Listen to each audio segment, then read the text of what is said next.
What's your last Demelza.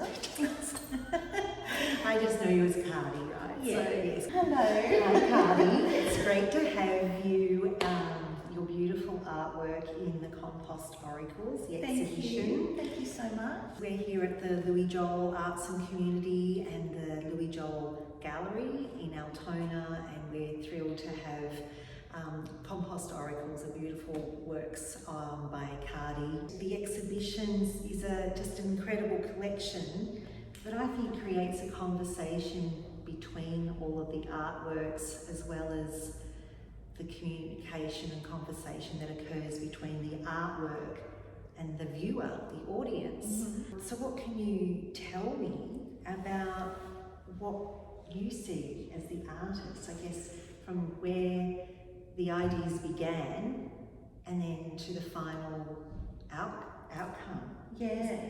Is it different? It's always different, I think, ultimately. So I guess what I see when I look at this installation as a body of work, really, it's very pre-COVID and from during COVID.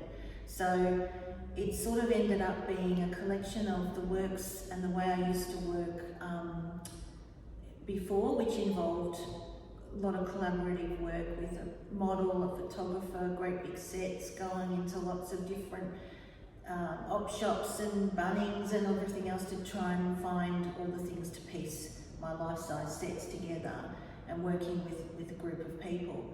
And of course, COVID meant that there was none of that anymore. And so the works that you see that are the coloured photos, they're the works that I had been, that was my art practice up until COVID. And then when COVID hit, first of all, I didn't do anything for a few months, and then I just thought, I want to go back to my first love of charcoal drawing. Okay. But I still continue to create my characters, yeah.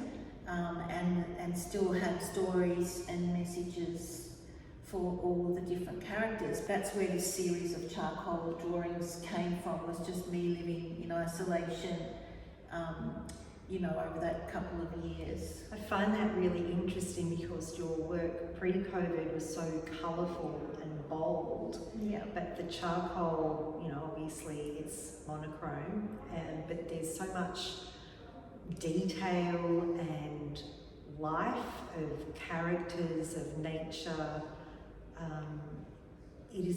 Even though it is effectively black and white and monochromatic, there's still a lot of life and colour that that I can see when I look at each of your pieces. For sure, and I feel like the pre-COVID stuff was me in the world, but it was very much also about my place in the world. So I was looking quite outward, and how I sat in the world and in society. And a lot of the stuff I was focusing on at the time was going through menopause, and being, a woman of 40s to 50s, where you're going through this huge transformation, and how you're seen in society and how you see yourself in society. But then when COVID hit, it was all just really about my own inner journey and what was going on for me internally.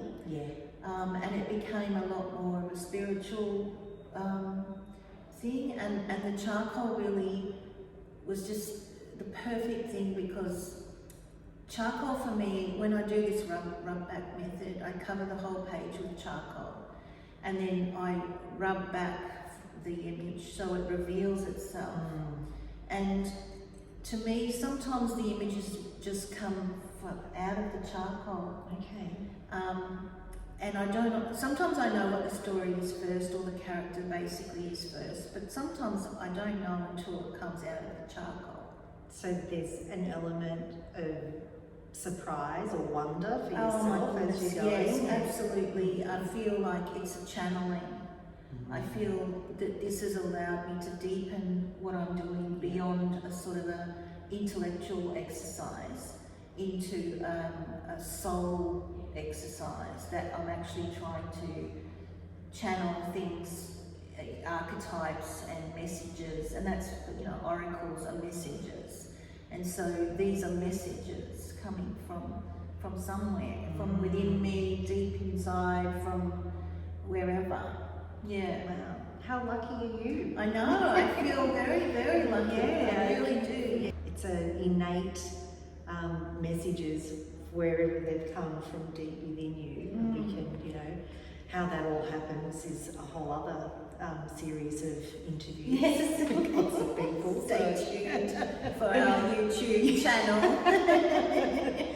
So the conceptual framework, like the ethos of Ceardai Demelza as an artist. Yeah. Tell me a bit about that. I suppose I've always been a portrait artist, and I used to be quite a traditional sort of portrait artist, and then of course I went and studied my fine art degree for 4 years, and that's where you really push yourself out of the comfort zone and you really just explore lots of things and be exposed to lots of different things and just become the magpie piecing it all together as to what you love and what you want to say and what's your message and all that sort of thing.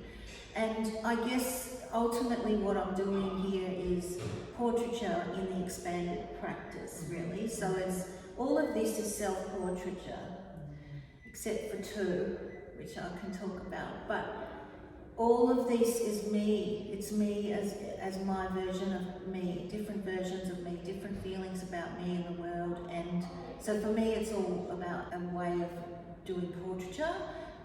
In terms of the photos, I see them as paintings. Yeah.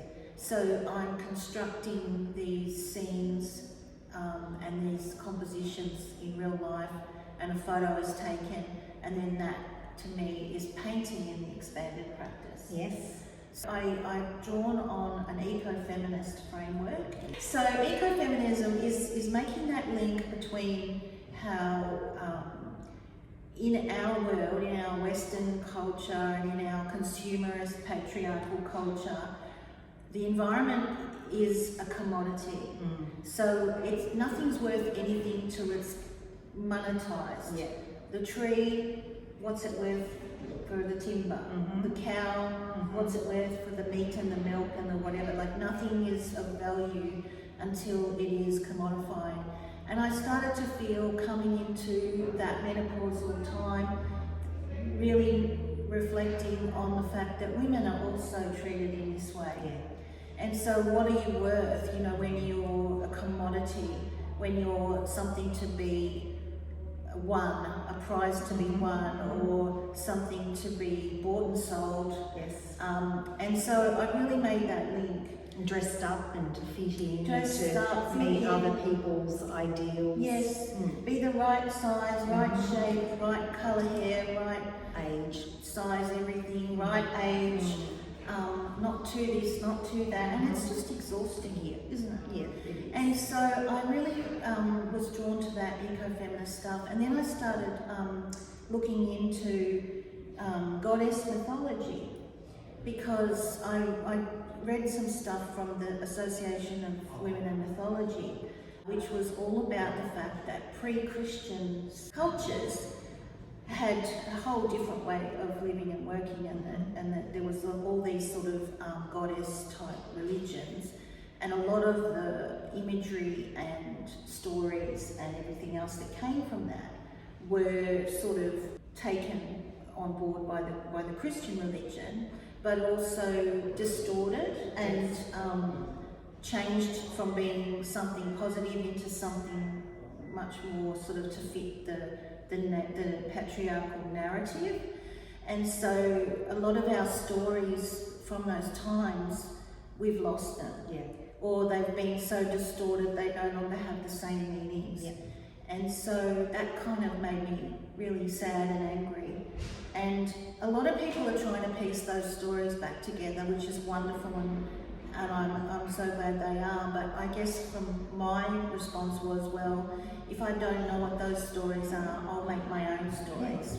So I'm making my own myths and my own goddesses and my own oracles with messages for the world that I'm living in. I love that. That's brilliant. And I think that really speaks to more people than just yourself, even though it's something you feel compelled to do. But this exhibition has spoken to so many people. It's, you know, people can't believe it, or people are just drawn into all of the images that you've created. And like, I can't stop looking. There's one just over there that I'm, you know, and just looking at that as you, because I haven't really looked at it as you before. I've been looking at it, you know, as something else. Yeah. But now, when, you know, listening to you speak, it's really is coming closer to me, or I'm going into the picture itself. Yeah. What do you like about living and creating locally? Oh, well, I just love Altona, and I'm a Western Suburbs person, so I was born and raised in Williamstown, but I've lived all over the place. But I've lived in Altona a couple of times, and I've come back to it this time, and I feel really settled here, and I feel really grounded here.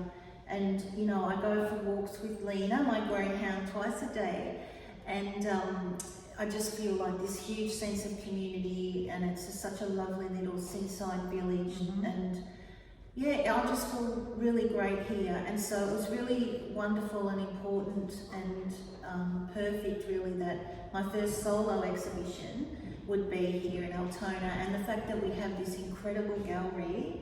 It really is top class gallery. Like it's as good as any gallery anywhere, and it's absolutely beautiful. What are you reflecting on at the end of this exhibition as it comes to a close, Cardi, and what's going to be next for you? Look, I'm reflecting on, as I said, just the sense of community that I'm feeling now, just from putting yourself out there. It's a really scary thing to do that, to put your heart and soul onto the walls of a gallery and say, everybody come and tell me what you think about it. And it's a wonderful sort of thing that I've kind of leapt off a cliff to do that. And the response has been fantastic, and I'm just really, really proud of what I've done and the response that I've received. And yeah, I'm looking forward to just doing more stuff with the centre, and organising, like, well, not organising, but you know, helping to promote this gallery space and to be part of creating some more things happening here in the gallery.